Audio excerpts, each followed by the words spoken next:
చేస్తాడా లేదా, ఏం జరుగుతుంది, ఏం చేయబోతున్నారు, ఎప్పటిదాకా ఇది జరుగుతుంది అని చాలా చాలా చాలా స్పెక్యులేషన్ ఉండింది. ఇన్స్టాగ్రామ్ ఓపెన్ చేసిన, ఫేస్బుక్ ఓపెన్ చేసిన, యూట్యూబ్ ఓపెన్ చేసిన వేల కొద్ది కథనాలు, అందులోని చాలా మట్టుకు అన్సబ్స్టాన్షియేటెడ్, ఎవరికి నచ్చింది వాళ్ళు రాసేస్తున్నారు. మొత్తానికి ఆ స్పెక్యులేషన్ అంతా ఆపేసి ఇవాళ అమెరికా అయితే నేనేం పెట్టాను అక్కడ, యుఎస్ఏ అటాక్స్ ఇరాన్ అని పెట్టాను. కానీ correct lingo USA strikes Iran. Attack అంటే పూర్తిగా దేశాన్ని కాకుండా స్ట్రాటజిక్ గా 3 sites ని అయితే అటాక్ చేశారు.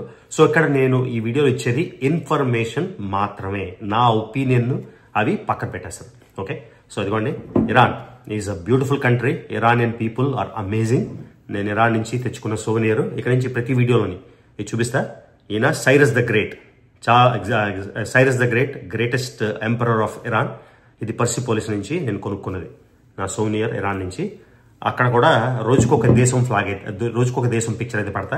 అది వెనిజువేలాలో నేను 190 దేశాలు కంప్లీట్ చేసిన మూమెంట్, ఏంజల్ ఫాల్స్ పైన భారత జెండా, ఎందుకంటే నా మాతృభూమి కాబట్టి పట్టుకొని ఫోటో. ఓకే, సో ఇప్పుడు వీడియోలోకి అయితే వెళ్ళిపోదాం. అసలు ఇరాన్లో ఇవాళ తీసుకున్న స్ట్రాటజిక్ యాక్షన్ మీరు అవునంటారా, ఏకీభవిస్తారా, లేకపోతే మీరు దీన్ని ఖండిస్తారా? ఓకే, అమెరికా యూనిలాటరల్ గా వేరే దేశం పైన, అందులో ఉండే 3 న్యూక్లియర్ సైట్ల పైన బాంబులేసి ధ్వంసం చేయడంతో మీరు ఏకీభవిస్తారా, ఖండిస్తారా? ఈ కామెంట్ పెట్టండి. సో ఇంట్రడక్షన్ తర్వాత మొత్తం అసలు ఏం జరిగింది, ఎందుకు జరిగింది, దీనికి జస్టిఫికేషన్ ఉందా, ఇవన్నీ మాట్లాడడం. తర్వాత మీరు ఇంకోటి గుర్తుంచుకోవాల్సిందంటే August 6, August 9, 1945, okay, Hiroshima and Nagasaki, America దేశం న్యూక్లియర్ ఆర్ ఆటమ్ బాంబ్ని ఆగస్టు 6న హిరోషిమాలో, ఆగస్టు 9న నాగాసాకిలో వేసి అణుయుద్ధం చేసింది. అది కరెక్టా కాదా అన్న డిస్కషన్ వేరేగా పెట్టేస్తే 150,000 నుండి 2.5 లక్షల సివిలియన్స్ అయితే ప్రాణాలు కోల్పోయారు. అది జరిగిన 6 రోజులకి జపాన్ సరెండర్ అయిపోయింది. సో అది ఒక సిగ్నిఫికెంట్ హిస్టారిక్ ఈవెంట్ మోడర్న్ హిస్టరీలో. అలానే జూన్ 21, 2025 కూడా చాలా సిగ్నిఫికెంట్ డేట్ హిస్టరీలో. మళ్ళీ నేను చెప్తున్నా, దీంతో మనం ఏకీభవిస్తామా, డిసగ్రీ చేస్తామా కాదు, డేట్స్ అండ్ హిస్టారిక్ పర్స్పెక్టివ్లో చెప్తున్నా. 3 న్యూక్లియర్ సైట్లని, అందులో ఎస్పెషల్లీ నతాన్స్ అనే సైట్ వదిలేయండి పక్కకి, ఇస్ఫహాన్ అని వదిలేయండి, ఫోర్డో అనే సైట్ని ఎవరు ఏమీ చేయలేరు ప్రపంచంలో అమెరికా తప్పితే. ఆ డీటెయిల్స్ అన్ని నేను మీకు ఈ వీడియోలో ఇస్తాను. ఓకేనా, లెట్స్ గో.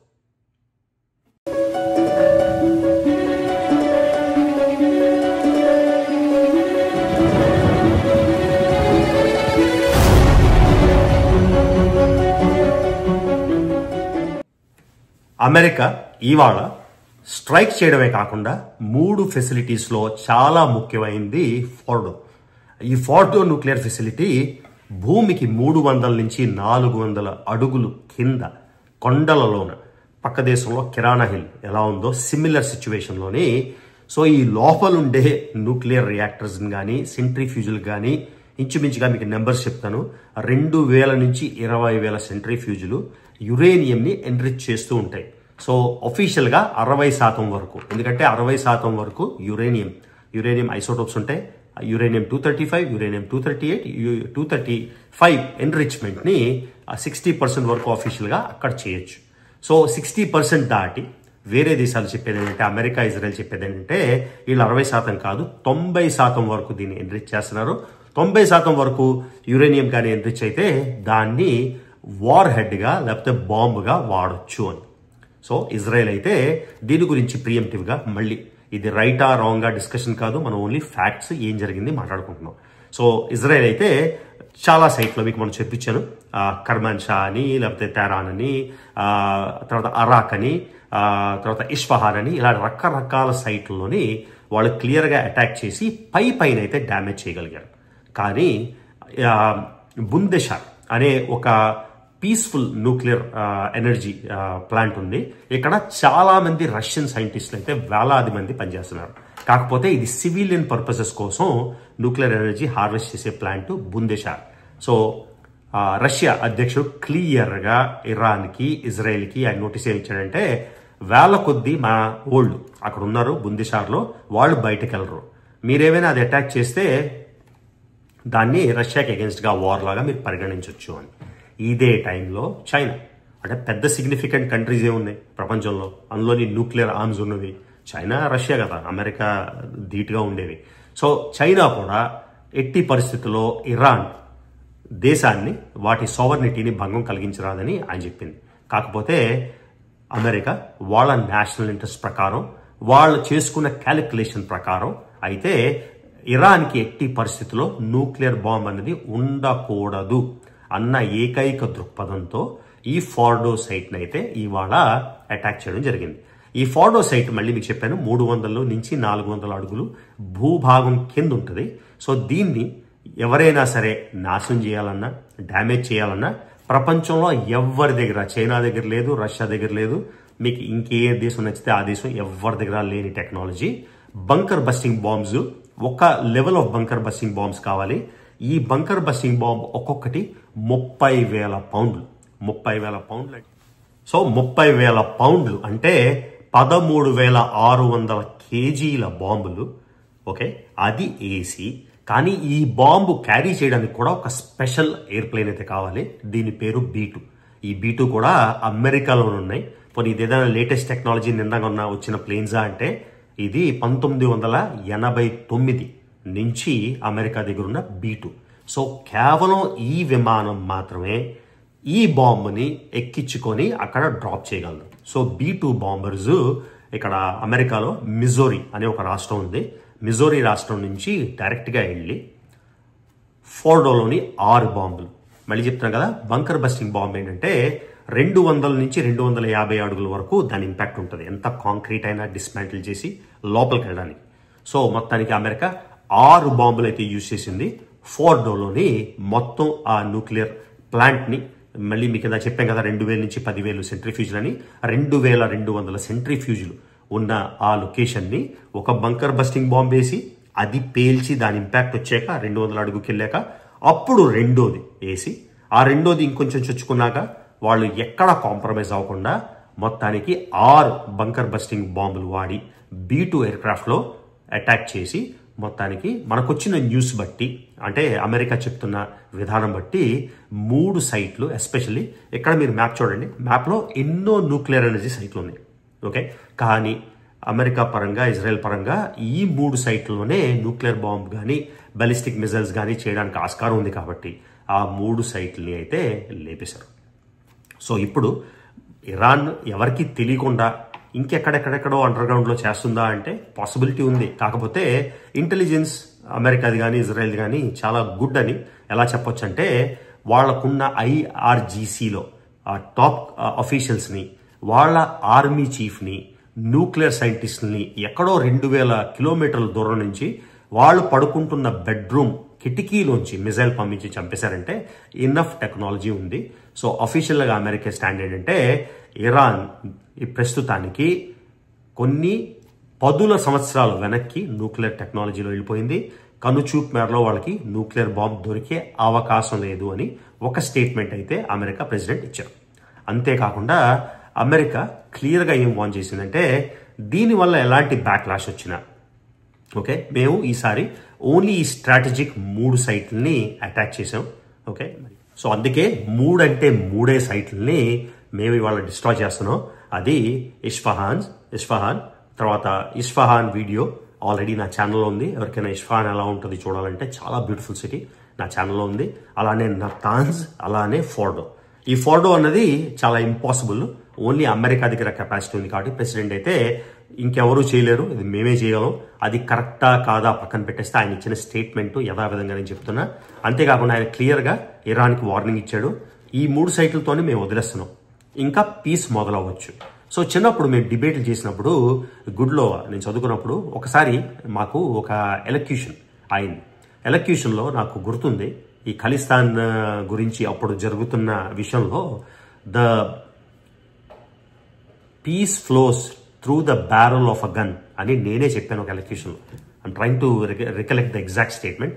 పీస్ అంటే శాంతి, flows through the barrel of a gun.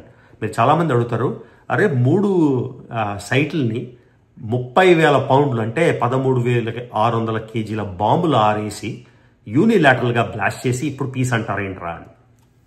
But that is how it works. Peace comes only with strength. మనం చాలా వీక్గా ఉన్నప్పుడు అందరూ మన మీద ఎక్కేస్తారు. మనం మన స్ట్రెంగ్త్ని చూపించాక మాత్రం అటాక్లు జరుగుతాయి. అప్పుడు మీరు పీస్ని క్వాలిఫై చేయొచ్చు. ఇదే ఇజ్రాయెల్ ప్రైమ్ మినిస్టర్ కూడా అమెరికా ప్రెసిడెంట్ ఇచ్చిన అడ్రస్ తర్వాత ఆయన చెప్పింది ఏంటంటే, peace comes only with strength and America has displayed considerable strength అని క్లియర్గా ఒక స్టేట్మెంట్ అయితే ఇచ్చింది. సో మళ్ళీ నేను చిన్నప్పుడు చెప్పిన స్టేట్మెంటే, peace comes only through the barrel of a gun లాగా.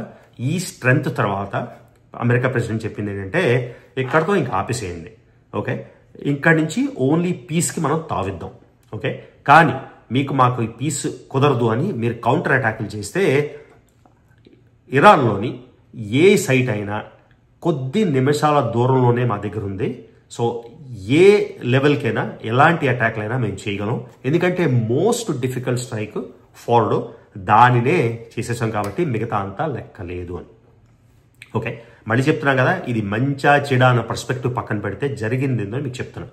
సో దీన్ని ఇరాన్ ఎలాగ రియాక్ట్ అవ్వబోతుంది అన్నది చాలా చాలా ముఖ్యం. సో ఇరాన్ ఏం చేయగలదు? సో ఇరాన్కి ఎలిస్ ఎవరున్నారు? ఆల్మోస్ట్ హమాస్ గాజాలోని ఆల్మోస్ట్ న్యూట్రలైజ్ అయిపోయారు. హెజ్బొల్లా లెబనాన్లో వాళ్ళ దగ్గర స్టాండింగ్ ఆర్మీ ఉంది. కరెక్ట్గా నెంబర్ గుర్తురావట్లేదు, 1,00,000-1,50,000 మంది స్టాండింగ్ ఆర్మీ. ఆ స్టాండింగ్ ఆర్మీ మొన్న హస్సాన్ నస్రల్లా, కొంచెం పేర్లు ఏమైనా గడబిడైతే సింగిల్ షాట్లో చేస్తున్న వీడియో కాబట్టి, హస్సాన్ నస్రల్లా ఆయన కూడా లిక్విడేట్ చేసేసారు. ఆ తర్వాత హమాస్ లీడర్షిప్ ఇస్మాయిల్ హనీఫే, ఆయన మోస్ట్ ప్రాబబుల్ లీడర్, అంటే సిగ్నిఫికెంట్ లీడర్, ఆయన్ని లేపేశారు. తర్వాత హెజ్బొల్లా దగ్గర ఇప్పుడు అంత శక్తి సామర్థ్యాలు లేవు. తర్వాత ఇరాన్కి ఉండే క్లోజెస్ట్ ఎల్లై హూతీ రిబెల్స్ యెమెన్లో. సో హూతీ రిబెల్స్ దగ్గర అయితే ఇనఫ్ మిజైల్స్ ఉన్నాయి, ఇనఫ్ కెపాసిటీ ఉంది. కాకపోతే ఇది అమెరికా వరకు రీచ్ అవడం లేకపోతే యూరప్ వరకు రీచ్ అవడం జరగదు. కానీ ఇక్కడ రెడ్ సీ మీకు తెలుసు, యెమెన్ రెడ్ సీ అన్నది చాలా చాలా ఇంపార్టెంట్. పర్షియన్ గల్ఫ్ అన్నది చాలా ఇంపార్టెంట్. ఎందుకంటే ఆయిల్ మొత్తం యుఏఈకి కానీ, ఇరాన్ నుంచి కానీ, లేకపోతే ఇరాక్ నుంచి కానీ, కువైట్ నుంచి కానీ ఈ ఆయిల్ ఎంత రావాలంటే పర్షియన్ గల్ఫ్లో స్ట్రైట్స్ ఆఫ్ హుర్ముజ్ నుంచి రావాలి. తర్వాత యూరప్కి వెళ్ళాలన్నా, అమెరికా వెళ్ళాలన్నా ఆఫ్రికా కింద నుంచి వెళ్లకుండా ఈ పక్క నుంచి సూయస్ కెనాల్ ద్వారా, అంటే రెడ్ సీ ద్వారా వెళ్తుంది. సో యెమెన్లో హూటీ రిబెల్స్ అయితే ఈ రెడ్ సీలో వెళ్లే ఆయిల్ షిప్స్ని అమెరికన్ ఇంట్రెస్ట్ని టార్గెట్ చేయగలరు. లాస్ట్కి ఇరాక్లో కూడా ఒక హెజ్బొల్లా ఉంది, కితాబ్ హెజ్బొల్లా అనుకుంటాం పేరు, కాతిబ్ హెజ్బొల్లా. సో వీళ్ళు కూడా కొంచెం డ్యామేజ్ అయితే చేయగలరు. సో సౌదీ అరేబియా కానీ మిగతా వాళ్ళందరూ సాలిడారిటీ అయితే చూపించలేదు. మీరు స్టేట్మెంట్లు ప్రెస్లోని ఇష్టం వచ్చిన ఇన్స్టాగ్రామ్ రీల్స్ చూస్తే మన పక్క దేశం కూడా వచ్చేసి మేము చేసేస్తాం ఏవేవో చెప్తారు. కానీ రియాలిటీలో ఎవరైనా సరే ఏమైనా చేయగలరు అంటే ఈ చిన్న ఆర్గనైజేషన్సే. సో అమెరికా మెయిన్లాండ్ మీద అటాక్ అయ్యే కెపాసిటీ, చేసే కెపాసిటీ ఇరాన్కు ఉందా లేదా అన్నది క్వశ్చన్ మార్క్. ఓకే, కానీ ఎలాంటి అటాక్ అయినా అమెరికన్ ఇంట్రెస్ట్ మీద చేస్తే వెంటనే ఇరాన్ జీవితంలో అంటే కన్నీ విని ఎరుగుని రీతిలో ఇరాన్ని డిస్ట్రాయ్ చేస్తామని అమెరికా ప్రెసిడెంట్ అయితే ఒక డిక్లరేషన్ ఇచ్చారు. చేస్తారా లేదా, ఇరాన్ ఏం చేస్తుందా, ఇవన్నీ చూడాల్సిందే. తర్వాత 90 మిలియన్ అంటే 9 కోట్ల మంది ఇరాన్ పాపులేషన్. సో దేవుడి దయ వలన నేను ఈ దేశాలన్నీ తిరిగినవే, ఇజ్రాయెల్ కానీ, ఇరాన్ కానీ, ఇజ్రాయెల్ 6 సార్లు, ఇరాన్ కానీ, ఇరాక్ కానీ, కువైట్ కానీ, ఆ రీజియన్లో ఉన్న ప్రతి దేశం ఆల్రెడీ వెళ్ళొచ్చినవే కాబట్టి కాస్త అవగాహన ఉంది. ఇరాన్ వెళ్ళినప్పుడు Iran people so amazing, very friendly, awesome. కానీ రెజీమ్ చాలా సప్రెషన్ అయితే ఉంది. కనీసం ఇంటర్నెట్ కూడా హై స్పీడ్లో ఉండదు అక్కడ. ఓకే, తర్వాత చాలా రెస్ట్రిక్షన్స్. ఆడవాళ్ళకి హిజాబ్ అనేది కంపల్సరీ, అంటే బయటకి పబ్లిక్లో వెళ్ళినప్పుడు ఇది హిజాబ్ అంటే మొత్తం ఇది కాదు, జస్ట్ తల కప్పుకోవాలి అని, తర్వాత చేతులు కప్పుకోవాలి, ఇలాంటి రెస్ట్రిక్షన్స్ అన్నీ ఉన్నాయి. సో అందరూ ఇరానియన్స్ దీన్ని విల్లింగ్గా పాటిస్తున్నారా లేకపోతే రెజీమ్ అన్నది సప్రెషన్ చేస్తుందా అన్న క్వశ్చన్ అమెరికాలో మీడియా అంటది. మీరు అమెరికా మీడియాని ట్రస్ట్ చేయక్కర్లేదు. సో ఇరాన్ ప్రజలు ఏం చేస్తారు? ఇప్పుడు జరిగిన అటాకుల వలన, ఇజ్రాయెల్ అటాకుల వలన, లేకపోతే అమెరికా చేసిన ఈ 3, అమెరికాకున్న ఒకే ఒక ఉద్దేశం ఈ వార్లోని ఈ 3 సైట్లు ఎట్టి పరిస్థితిలోని ఇరాన్కి న్యూక్లియర్ బాంబ్ అన్నది రాకూడదన్న ఏకైక ఉద్దేశంతో ఈ అటాకులు జరిగాయని ప్రెసిడెంట్ అయితే చెప్పారు. సో ఇది వైడర్ కాన్ఫ్లిక్ట్ అవుతుందా? చైనా చెప్పిన వార్నింగ్స్ కానీ, రష్యా చెప్పిన వార్నింగ్స్ కానీ ఏ విధంగా జరుగుతుంది? సో ఇప్పుడు జియో పొలిటికల్ ఇంపాక్ట్ చెప్తాను. ఓకే, రైట్ ఆ రాంగ్గా పక్కన పెట్టేసేయండి. నా ఉద్దేశంలో జియో పొలిటికల్ ఇంపాక్ట్ ఇది చైనాకి పెద్ద దెబ్బ. ఎందుకంటే ఒకవేళ ఈ రియాక్టర్లు 3 పోయినాక తర్వాత ఒకవేళ ఇరాన్ కానీ మళ్ళీ రిటాలియేట్ అయితే అమెరికన్ ఇంట్రెస్ట్ మీద, ఎందుకంటే 80,000 మంది అమెరికన్ సోల్జర్స్ ఈ మొత్తం పర్షియన్ గల్ఫ్ ఏరియాలోని రకరకాల ఎయిర్ బేసెస్లో ఉన్నారు, మిలిటరీ బేసెస్లో. సో ఇప్పుడు ఇరాన్ కానీ ఒకవేళ ఈ మిలిటరీ బేసెస్లో ఎవరినైనా అటాక్ చేస్తే అమెరికా నుంచి అటాక్ అయితే సివియర్గా ఉంటుంది. సో దానివల్ల ఒకవేళ గవర్నమెంట్ పడిపోయినట్టయితే, ఏ గవర్నమెంట్ అయినా it's sad to say, but కొన్ని విషయాల్లో we have realised it, might is right. అసలైతే రైట్ ఈజ్ మైట్ ఉండాలి. ఇక్కడ ఎవరిది రైటు ఎవరిది రాంగో పొలిటికల్ డిస్కషన్లో, జియో పాలిటిక్స్ డిస్కషన్లో, 2 దేశాల ఉద్దేశాల్లో ఇది నెవర్ ఎండింగ్ డిస్కషన్. వాళ్ళు మనం కన్విన్స్ చేయలేం, వీళ్ళని మనం కన్విన్స్ చేయలేం.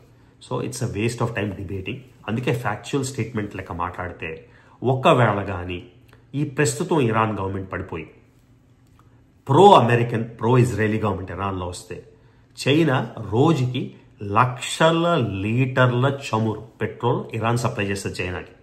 ఇది ఇంటరప్ట్ అయిపోతుంది. సో చైనా ఎకానమీ ఆల్రెడీ చాలా ప్రాబ్లమ్స్లో ఉంది.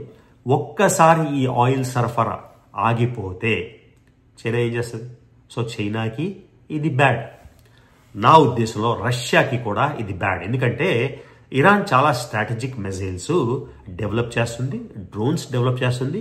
వీటన్నిటిని రష్యాకి యుక్రెయిన్ యుద్ధం కోసం చాలా మట్టుకు ట్రాన్స్ఫర్ చేస్తుంది అని నేను చదివిన అనాలిసిస్ కానీ చదివిన ఇన్ఫర్మేషన్ కానీ. ప్లస్ ఇప్పుడు రష్యా వార్నింగ్ని పక్కన పెట్టేసి అమెరికా హెజిమోనిక్గా వాట్ ఎవర్ వర్డ్ యూసే యూనిలాటరల్గా ఓన్లీ ఇజ్రాయెల్ తో కలిసి ఇరాన్ అయితే అటాక్ చేసింది. సో ఇది రష్యాకు కూడా కొంచెం నెగిటివే పర్స్పెక్టివ్. తర్వాత 3వది భారతదేశం, ఈ రీజియన్లో అతి పెద్ద దేశం. భారతదేశం అయితే చాలా న్యూట్రల్గా కంటిన్యూ అవుతూ వచ్చింది. ఎందుకంటే వాళ్ళకి ఇజ్రాయెల్తోని మంచి రిలేషన్స్ ఉన్నాయి, తర్వాత ఇరాన్లోని మంచి రిలేషన్స్ ఉన్నాయి. సో ఇరాన్లో చాబహార్ పోర్ట్, ఓకే, అది భారతదేశం ఎప్పటి నుంచో ఇరాన్కి, అంటే భారతదేశం గూడ్స్ సరఫరాకి చాబహార్ పోర్ట్కి, అక్కడి నుంచి ఆఫ్ఘనిస్తాన్కి ఈజీగా రవాణా చేయడానికి. ఎందుకంటే మధ్యలో ఈ దేశం ఉంది కదా శత్రుదేశం, ఆ శత్రుదేశం ద్వారా వెళ్ళదు కాబట్టి చాబహార్ పోర్ట్ ద్వారా. అంతేకాకుండా ఇరాన్కి మీద కూడా చాలా శాంక్షన్స్ ఉన్నాయి. సో ఇరాన్ ఆయిల్ని భారతదేశం, ఆ శాంక్షన్స్లో కూడా చాలా రిస్ట్రిక్షన్స్ ఉంటాయి, చాలా ఫైన్ లింగో ఉంటుంది. ఏంటంటే ఆల్రెడీ రిఫైన్ చేసిన ఆయిల్ని ప్రపంచ మార్కెట్లో కొనకూడదు అని. సో భారతదేశం ఏం చేస్తుందంటే ఆ అన్రిఫైన్డ్ చమురుని ఇరాన్ నుంచి కొనుక్కొని దాన్ని భారతదేశంలో రిఫైన్ చేసి భారతదేశం ప్రాఫిట్కి ప్రపంచ మార్కెట్లో అమ్ముతుంది. సో ఒకవేళ ప్రో అమెరికన్ గవర్నమెంట్ ఫ్యూచర్లో వస్తే, ఈ గవర్నమెంట్ పడిపోతే ఇండియాకి కూడా ఇది షార్ట్ టర్మ్లో నేషనల్ ఇంట్రెస్ట్కి ప్రాబ్లం అని నా ఒపీనియన్. సో ఇప్పుడు ఇరాన్ ఈ విధంగా ఉండడమే ఇండియాకి బెనిఫిట్. కాకపోతే అమెరికా తన వరకు వస్తే ఎవరిని పట్టించుకోదు అని మనకి ఎన్నోసార్లు చరిత్రలో అర్థమైంది. ఇవాళ ఇంకోసారి ప్రూవ్ అయింది. ఇది ఇరాన్కి, ఇది జపాన్కి మంచిదా, భారతదేశానికి మంచిదా, ఆస్ట్రేలియాకి మంచిదా, రష్యాకి మంచిదా అని అలా చూడరు. వాళ్ళ ఎయిమ్ ఏంటంటే ఎట్టి పరిస్థితుల్లో అమెరికా లింగోలో, అమెరికా డెఫినేషన్లో most dangerous regime in the world that harbours terrorist and indulges in terrorist activities in the world is Iran. అందుకని ఈ ఇరాన్కి ఎట్టి పరిస్థితుల్లో న్యూక్లియర్ బాంబు ఉన్నది రావడానికి వీలు లేదు. మీరు కామెంట్స్లో పెట్టచ్చు, మరి యుఎస్ఏ దగ్గర ఎందుకు న్యూక్లియర్ ఆర్మ్స్ ఉన్నాయి, రష్యా దగ్గర ఎందుకు ఉన్నాయి, ఇండియా దగ్గర ఎందుకు ఉన్నాయి? నాకు ఈ క్వశ్చన్కి ఆర్గ్యూ చేయను, ప్లస్ ఆన్సర్ కూడా లేదు. ఓకే, మళ్ళీ చెప్తాను కదా, మైట్ ఈజ్ రైట్ అన్నది జియో పాలిటిక్స్లో అన్ఫార్చునేట్గా కరెక్ట్. ఓకే, సో ఇది జరిగింది. మళ్ళీ చెప్తున్నాను కదా, I love the people of Iran. ఇరాన్లో నేను 9 days స్పెండ్ చేశాను. టెహరాన్, షిరాజ్, ఇస్ఫహాన్ ఇవన్నీ తిరిగాను. అసలు వాళ్ళకున్న వామ్త్ కానీ, భారతీయులంటే వాళ్ళకున్న ఎందుకంటే నా మొహం చూస్తే నేను అమెరికన్ నాకు తెలియదు కదా, నా పాస్పోర్ట్ తెలియదు కదా. భారత్ చూడగానే ఇండియా అని చాలా endearing. People are so beautiful. ఇండియాకి ఇరాన్కి చాలా అవినాభావ సంబంధం ఉంది. కల్చరల్గా మీరు హిస్టారికల్గా చూసినా కూడా అంత దూరం కాదు ఇరాన్. ఆ రోజుల్లోని మధ్యలో ఇది దాటితే మీరు ప్రస్తుతం ఉన్న చిన్న మన పక్క దేశం తీస్తే ఇరానే కదా. సో చాలా కల్చరల్ యాక్టివిటీస్ ఉన్నాయి. తర్వాత ఎవరైతే 1979లో అమెరికన్ గవర్నమెంట్ అయిన పహలావి షాని తీసేసి ఇస్లామిక్ రెవల్యూషన్ తీసుకొచ్చారో ఆ అయతుల్లా ఖొమేనీ వాళ్ళ తాతగారు కూడా భారతదేశం యూపీలో ఎక్కడో కరెక్ట్గా లక్నోనా ఎక్కడో కరెక్ట్గా తెలియదు కానీ ఉత్తరప్రదేశ్ నుంచి. సో చాలా స్ట్రాంగ్ లింక్స్ ఉన్నాయి. మీరు వాళ్ళ భాషలు కూడా వింటే మొన్న ఆజాదీ ఫ్రీడమ్, ఓకే, జద్ అంటే విమెన్, వాళ్ళ పేర్లు మీరు వింటుంటే వాళ్ళు మాట్లాడుతుంటే చాలా సిమిలర్ టర్మ్స్ ఉంటాయి. ఎందుకంటే ఫార్సీ నుంచి ఉర్దూ, హిందీ ఇవన్నీ సిమిలర్ లాంగ్వేజెస్ కదా, చాలా కామన్ వర్డ్స్ అయితే ఉంటాయి. So at this moment so Iran people, normal civilians ఏ దేశంలో అయినా కూడా సఫర్ అవ్వకూడదని ఫీల్ అవుతూ ఆనెస్ట్గా సో ఈ అప్డేట్ అయితే ఇవ్వడానికి ఈ వీడియో చేస్తున్నాను. అమెరికా భూభాగంలో అటాక్స్ అవుతాయా, అమెరికన్ బేస్లకి అటాక్ అవుతాయా, అమెరికన్ షిప్స్కి అటాక్ అవుతాయా, లేకపోతే స్ట్రెయిట్స్ ఆఫ్ హోర్ముజ్ ఇరాన్ మూసేసి, ఎందుకంటే సౌదీ అరేబియా పక్కనే ఉంది, ఖతార్ పక్కనే ఉంది, బహ్రెయిన్ పక్కనే ఉంది, ఆయిల్ ప్రొడ్యూసింగ్ ఇదంతా వీళ్ళని, ఎందుకంటే ఇవి అమెరికన్ ఎల్ఐస్ కాబట్టి సౌదీ అరేబియా కానీ ఖతార్ కానీ ఇవన్నీ ఇరాన్కి ప్రోగా సపోర్ట్ చేయట్లేదు కాబట్టి వీళ్ళని ఈ మిలిటరీ ఆయిల్ని ఎస్కలేట్ చేస్తారా. ఒకవేళ ఆయిల్ ఎస్టాబ్లిష్మెంట్ అన్నీ పేల్చేస్తే ప్రస్తుతం $60-70 ఉండే బ్యారెల్ $100 వెళ్ళిపోతుంది. ఎందుకంటే ఒకటి ఆయిల్ ప్లాంట్స్ని లేపేస్తే, లేకపోతే స్ట్రెయిట్స్ ఆఫ్ హోర్ముజ్లో బ్లాకేడ్ చేస్తే పర్షియన్ గల్ఫ్లో, అప్పుడు ఏమవుతుంది, ప్రపంచం అంతా ఇన్ఫ్లేషన్ అంటే ఊహించలేనంత ఇన్ఫ్లేషన్ బాటగా వెళ్తుంది. సో ఇవన్నీ జరుగుతాయా లేదా అని అన్నీ ఒక వీడియోలో నేను చెప్పలేను కాబట్టి నెక్స్ట్ వీడియోకి ఇది సేవ్ చేద్దాం. ఓకేనా గైస్? సో ఈ వీడియో కిందే మళ్ళీ ప్రెసిడెంట్ చెప్పినట్టు క్లియర్గా God bless the United states of America. ఆయన జై హింద్ చెప్పలేదు కానీ నేను యాడ్ చేస్తున్నా జై హింద్. చూడండి ఆ ఫ్లాగ్, ఎందుకంటే మాతృభూమి ఈజ్ ఆల్వేస్ స్పెషల్. సో ఇది గైస్ ఈ వీడియోకి. ఎవరైనా సరే నా వీడియోస్ చూస్తున్నట్టయితే కానీ ఫాలో అవ్వకపోతే మర్చిపోకుండా రవి తెలుగు ట్రావెల్ ఛానల్కి సబ్స్క్రైబ్ చేసుకోండి. See you in the next video.